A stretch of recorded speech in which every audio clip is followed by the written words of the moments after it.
Now you've probably seen things like this in car workshops.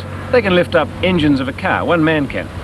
And you can see that what happens is it's a system of ropes and pulleys, and as you pull on this end of the rope, this huge weight comes up, and it's so arranged that you go through a much bigger distance than the load does. In other words, you're trading off distance for weight. You're getting a mechanical advantage that way. Well, the Chinese windlass did much the same sort of thing. It was a cross between an ordinary windlass and a block and tackle, if you like.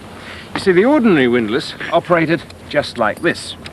You had the bucket full of nuggets or whatever you wanted to on there, and the rope was wound around the shaft, and you operated the handle much like a crank.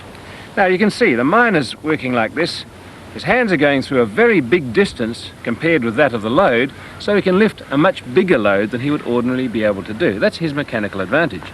But it had a problem. If it got away from you, it did this. Smashed your wrists to bits, and your poor old partner went plummeting down the shaft. Wasn't too safe. The Chinese windlass was something different. Now it didn't, at first sight, look very different. Just as with the ordinary windlass, the rope was wound onto this spindle. But you can see the thin part of the spindle becomes thick here, and that's all important. Let's get rid of the old one and haul our bucket of rocks up to the surface. Well, you could either use a pulley or just pass the rope straight through the bucket handle, like this. And from then on, you wound the rope onto the thick part of the spindle, going in the same direction as you did before. And when you got to the end, it was secured.